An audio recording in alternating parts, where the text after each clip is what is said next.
जय माता दी। मेरे सभी प्यारे दोस्तों, मैं लक्ष्मी शर्मा बड़ों को चरण स्पर्श, छोटों को प्यार और बराबर वालों को दिल से नमस्कार करती हूँ। आज मैं सुनाऊंगी दशा माता की छठी कथा। चंदनपुर नाम का एक गांव था। उस गांव में देवरानी जेठानी रहती थी। देवरानी का नाम आशा और जेठानी का नाम निशा था। उनकी कोई संतान न थी। वे दोनों मेहनत मजदूरी कर अपना पेट पालती थी। वे दोनों कोई पूजा पाठ धर्म कर्म नहीं किया करती थी। एक दिन दोनों सुबह उठकर गांव में आग लेने गई, परंतु किसी ने भी उन्हें आग नहीं दिया, क्योंकि उस दिन पूरे गांव में दशा रानी का पूजन था। दोनों जब घर लौटी तो वो आपस में बात करने लगी। आज तो किसी ने आग नहीं दी। आज पूरे गांव भर में दशा रानी का व्रत है, अब तो भूखे पेट ही रहना होगा। तब जेठानी निशा ने कहा, कोई बात नहीं, आज हम लोग का भी दशा रानी का व्रत होगा। शाम को जब आग मिलेगी तब भोजन बनाकर खा लेंगे। शाम को जब जेठानी निशा अपने पड़ोस में आग लेने गई तो उसकी पड़ोसन ने कहा, आज दशा रानी का पूजन था, इसलिए सुबह आग नहीं दी। नियम भंग करके आग नहीं दे सकते, इसलिए मुझे माफ करना बहन। जेठानी निशा ने पूछा, दशा रानी के व्रत पूजन से क्या होता है? पड़ोसन ने जवाब दिया, जिस मनोकामना के साथ गंडे लिए जाते हैं वह मनोकामना पूर्ण होती है।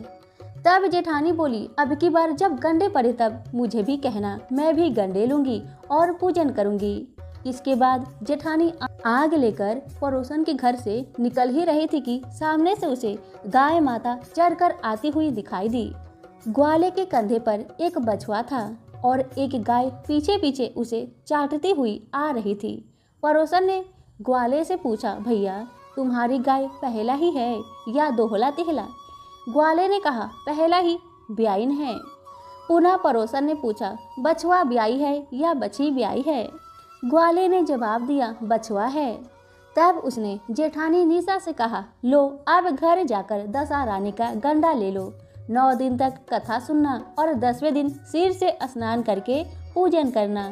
दशा रानी चाहेगी तो तुम्हारी मनोकामना 10 दिन के भीतर पूर्ण हो जाएगी। उसने अपने घर जाकर देवरानी आशा से कहा, आज एक पहलोठी गाय बछवा बिहाई है, आओ हम दोनों भी दशा रानी के गंडे ले। देवरानी आशा ने कहा, बहुत अच्छा। इस प्रकार दोनों ने दशा रानी का ध्यान करके गंडा ले लिया और मनौती मांगी कि यदि हमारे संतान पैदा होगी तो हम सुहागिन नवत कर दूरिया सुहागिन को विधि पूर्वक भोजन करवाएंगे। दशा रानी के गंडे की पूजा होने के पहले ही दोनों गर्भवती हुए। दशा रानी के कृपा से 9 महीने 9 दिन बाद दोनों ने 2 सुंदर बालक को जन्म दिया। लड़कों के जन्म संस्कार भी हो गए। तब देवरानी आशा ने जेठानी निशा से कहा, जेठानी जी अब तो लड़कों के जन्म संस्कार भी हो गए, अब हमें सुहागिन न्योतने की मनौती पूरी कर देनी चाहिए।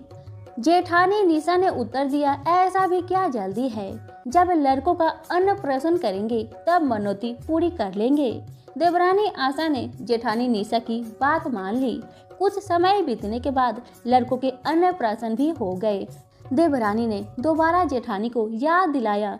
इस बार भी जेठानी निशा ने बाट टाल दिया और कहा, अभी नहीं, लड़कों के मुंडन संस्कार के समय सुहागिन न्योत लेंगे। इस बार भी देवरानी आशा ने जेठानी की बात मान ली। कुछ वर्ष बीत गए। दोनों लड़के के मुंडन का भी दिन आ गया। देवरानी ने एक बार फिर से जेठानी को कहा, लेकिन जेठानी ने कहा, लड़कों की सगाई के समय मनौती पूरी कर लेंगे। दोनों लड़के बड़े हो गए, उनकी सगाई भी पक्की हो गई, लेकिन जेठानी ने अपनी मनौती पूरी नहीं की। उसने कहा, लड़के की शादी के दिन सुहागिन न्योत लेंगे। तब देवरानी आशा ने जेठानी से कहा, बहन तुम चाहे जब सुहागिन न्योतना, लेकिन मैं तो मंडप के दिन ही मनौती पूरी करूंगी। देवरानी ने मंडप के दिन सुहागिनों को न्योत कर विधि पूर्वक भोजन कराया और अपनी मनौती पूरी कर ली। लेकिन जेठानी इस बार भी टाल गई। मंडप के बाद दोनों लड़के विवाह के लिए बारात लेकर चल पड़े। देवरानी के लड़के की शादी तो बहुत अच्छे तरह से संपन्न हो गई, लेकिन जेठानी के लड़के की शादी के बीच में ही दशा रानी ने लड़के को हर लिया। दुल्हा के गायब होते ही चारों तरफ हाहाकार मच गया। सभी लोग दूल्हे को खोजने लगे, लेकिन दूल्हा कहीं नहीं मिला। सारे बाराती बिना दुल्हा दुल्हन के वापस लौट आए, परंतु लड़की के माता पिता संकट में पड़ गए कि अपनी अर्ध ब्याही लड़की का क्या करे। गांव वालों ने कहा, रोने धोने से कुछ नहीं होगा, अब तो इस समस्या का उपाय निकालो। लड़की की मां ने कहा, लड़की को लेकर डूब मरने के सिवा मुझे कोई उपाय नहीं सूझता। तब गांव के बुजुर्गों ने कहा, ऐसा नहीं करो, लड़की से भी तो पूछो कि वह क्या चाहती है। यह सब तो उसके भाग्य में लिखा था, इसलिए ऐसा हुआ। जब लड़की से पूछा गया तो उसने कहा, आप लोग जो भी उपाय बतलाएंगे मैं वह मानने के लिए तैयार हूँ। तब सब की सलाह से यह तय किया गया कि जो भी शादी का सामान बचा हुआ है वह लड़की को सौंप दिया जाए। वह इन्हीं सामानों से जरूरतमंदों के लिए सदा व्रत किया करेगी। हो सकता है कि किसी के आशीर्वाद से लड़की का भला हो जाए। कहा भी गया है कि पुण्य की जड़ पाताल में होती है। लड़की उसी दिन से सदा व्रत के काम में लग गई। जो भी उसके दरवाजे पर आता उसका सत्कार करती और भोजन करवाती। सारे दिन सदा व्रत करती और शाम को थक कर सो जाती। इसी प्रकार कई वर्ष बीत गए।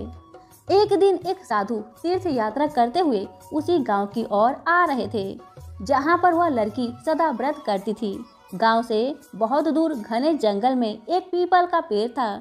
उस पीपल के पेड़ को गांव वाले पारस पीपल कहा करते थे। उस पीपल के पेड़ पर दशा रानी का वास था। साधु चलते चलते शाम को उसी पेड़ के नीचे पहुँचे और वहीं पर ठहर गए। अंधेरा होते ही झाड़ूदार ने वहां की जमीन पर झाड़ू लगाकर साफ सफाई कर दी। भिश्ती ने पानी का बिछाव किया। माली ने चारों ओर फूल सजा दिए। धीरे धीरे अनेक देवतागण वहां पर आकर बैठने लगे। कुछ देर बाद इंद्रदेव भी उस स्थान पर अप्सराओं के साथ उपस्थित हो गए। इंद्र के सामने अप्सराएं नृत्य करने लगी। उसी समय दशा रानी अध ब्याहे लड़के को गोद में लिए पीपल के पेड़ से उतरी। इंद्र के साथ साथ सूरा गाय भी आई। सूरा गाय ने 2 कटोरा दूध दिया। लड़के ने अर्ध ब्याही के हिस्से का 1 कटोरा अलग रख दिया और 1 कटोरा दूध पी लिया। दशा रानी पूरी रात उस लड़के को गोद में लिए बैठी रही। सवेरा होते ही सभी देवतागण अपने अपने स्थान को लौट गए। दशा रानी भी पीपल के पेड़ पर लौट गई। साधु भी वहां से उठकर गांव की ओर चल दिए। साधु गांव में घर घर भिक्षा मांगने लगे। तब किसी ने कहा, बाबा घर घर भिक्षा क्यों मांग रहे हैं? साहूकार के घर जाओ, उनकी लड़की सदा व्रत देती है, वहां आपको अच्छा भोजन मिल जाएगा। साधु पता पूछकर लड़की के घर पहुँचे। लड़की ने पूछा, महाराज आप कच्चा सीधा लेंगे या पका हुआ भोजन करेंगे? साधु ने उत्तर दिया, यदि पका पकाया भोजन मिल जाए तो कच्चे से क्या करना। भोजन बनकर तैयार हो गया। साधु बाबा भोजन करने को बैठ गए। तब लड़की ने 3 पत्तल बिछाए। 1 पत्तल बाबा जी को दिया, 1 अर्ध ब्याहे के नाम का खिसका दिया और 1 पत्तल अपने लिए रखा। साधु बाबा ने यह देखते ही कहा, वाह, जो बात वहाँ देखने को मिली थी वही बात यहाँ भी देखने को मिला। लड़की ने पूछा, क्या कहा बाबा जी? बाबा ने बात टालते हुए कहा, हम बैरागी लोग ऐसे अनेक बातें कह जाते हैं, तुम्हें इन बातों से क्या प्रयोजन है? तुम भोजन करो और भगवान का भजन करो। लड़की हठ करने लगी। उसने कहा, जब तक आप सच सच नहीं बताएंगे मैं भोजन नहीं करूंगी। आप भोजन कीजिए और जाइए। इस पर भी बाबा मौन रहे। तब लड़की ने कहा, आप साधु हैं और मैं सती हूँ, आप या तो उस वचन का रहस्य बतलाए या मेरा श्राप स्वीकार कीजिए। तब बाबा बोले, ईश्वर के कोप से बचा जा सकता है, लेकिन सती के श्राप से बचने का कोई उपाय नहीं है। मैं कहता हूँ, सुनो। जब मैं इस गांव की ओर आ रहा था तब रास्ते में एक पारस पीपल का पेड़ पड़ा। मैं रात्रि को वहीं पर ठहर गया। रात्रि में वहां पर देवताओं की सभा हुई। उस पेड़ से एक दूल्हा उतरा। सूरा गऊ ने उस दूल्हे को 2 कटोरा दूध दिया। दूल्हे ने 1 कटोरा दूध अलग रख दिया और 1 कटोरा दूध पी लिया। जैसे कंगन तुम्हारे हाथ में है वैसा उस दूल्हे के हाथ में भी था। जब लड़की ने विनीत भाव से बाबा जी से प्रार्थना करते हुए कहा, कृपा करके मुझे उस स्थान पर ले चलिए। बाबा बोले, तुम्हें ले चलने में मुझे कोई आपत्ति नहीं है, किंतु लोग कहेंगे कि साहूकार की अर्धब्याही लड़की बाबा के साथ भाग गई। मैं तो सन्यासी हूँ, मुझे इन बातों से कोई असर नहीं, लेकिन तुम और तुम्हारे परिवार वालों को नीचा दिखना पड़ेगा। इसी प्रकार से साधु ने लड़की को बहुत समझाया, लेकिन लड़की नहीं मानी। लड़की ने कहा, बाबा आप तो मेरे पिता तुल्य हैं, आप बस उस स्थान तक ले चलिए, आगे मेरी किस्मत में जो लिखा होगा वही होगा। अनंत बाबा आगे आगे चले और लड़की पीछे पीछे। बाबा ने लड़की को पारस पीपल के पास छोड़ दिया।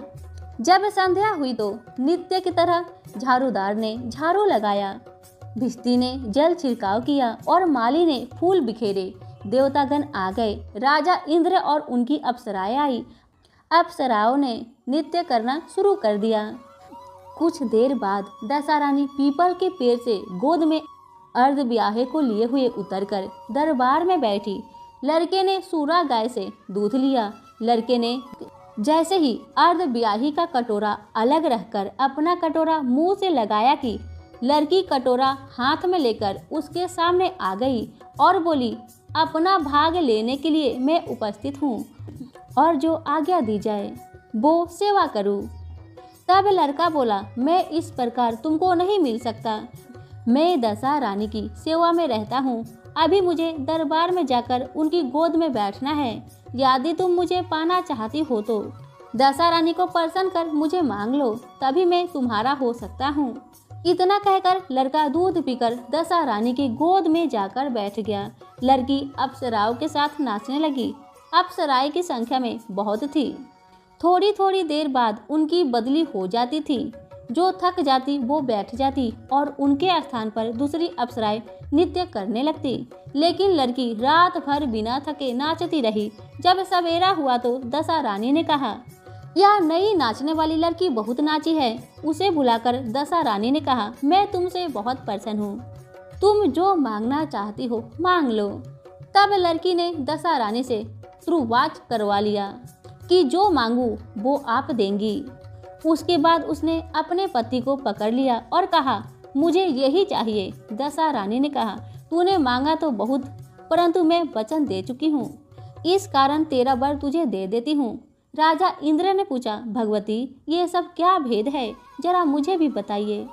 तब दशा रानी बोली, यह लड़का मेरे ही वरदान से पैदा हुआ था। लड़की माता ने मनौती मानी थी कि जब लड़का होगा तो सुहागिन को न्योता दूंगी, परंतु उसने आज तक वचन पूरा नहीं किया। इसी कारण मैं अपने दिए हुए बालक को विवाह मंडप से हर लाई थी। यह इसकी अर्धब्याही स्त्री है, परंतु पतिव्रता है। इसी कारण इसने देव समाज में पहुंचकर मुझसे अपने पति को पा लिया है। दशा रानी के वचन सुनकर इंद्र समेत सभी देवताओं ने वर कन्या पर फूल बरसाए। तब तक साधु बाबा भी वहां आ गए। साधु बाबा, उसके पीछे दुल्हा और उसके पीछे लड़की, इस प्रकार तीनों गांव की तरफ चले। जब वे लोग गांव के पास पहुंचे तो गांव वालों ने लड़की के पिता को खबर दी कि उसकी लड़की अपने दूल्हे के साथ आ रही है। जिस दिन से लड़की घर से चली गई थी, उसी दिन से उसके पिता शर्म से घर से बाहर नहीं निकले थे। गांव वालों की बात सुनकर उसे लगा कि लड़की साधु बाबा के साथ आ रही है, इसलिए गांव वाले उसे ऐसे कह रहे हैं। यह सोचकर उसने घर के दरवाजे को बंद कर लिया। किंतु जब थोड़ी देर बाद गांव के बुजुर्ग और प्रतिष्ठित लोग ने भी उससे यही बात कही, तब वह संकोचा व्यथा में ही घर से बाहर आया। बाहर आकर उसने देखा कि उसकी लड़की सचमुच उसके जमाई को लेकर आ रही है। यह देखकर उसकी खुशी का ठिकाना नहीं रहा। उसने इसी खुशी में बधाई बजवानी शुरू कर दी और फिर से विवाह की तैयारी की। जब लड़की ने कहा, इस तरह ब्याह पूरा नहीं होगा, जब मेरी सास सुहागिनों को न्योता देकर मनौती पूरी करेगी और उसके बाद बारात आएगी, तभी विवाह के नेक किए जाएंगे। लड़की की बात सुनकर लड़के के माता पिता के घर संदेश भिजवाया गया। लड़के की मां निशा ने सुहागिनों को न्योता दिया और अपनी मनौती पूरी की। उसके बाद वहां से बारात चलकर लड़की के घर पर पहुंची। बड़ी धूमधाम से विवाह संपन्न हुआ। वर वधू अपने घर को चले गए। तब फिर से लड़के की मां निशा ने सुहागिन को न्योता दे भोजन करवाया। उसी समय से विवाह में भौरों के दिन वर के घर सुहागिनों को न्योतने की परंपरा चल पड़ी है। दशा रानी ने जैसे सती का दशा फेरी वैसे सबकी फेरे। कथा सुनने वाले और सुनाने वाले सबका कल्याण हो। सभी बोले दशा रानी की जय हो। हमारी सुनाई हुई कथा अगर आपको पसंद आ रही है तो एक लाइक शेयर जरूर करें और हमारे चैनल को सब्सक्राइब करके हमारे साथ जुड़े रहे। धन्यवाद।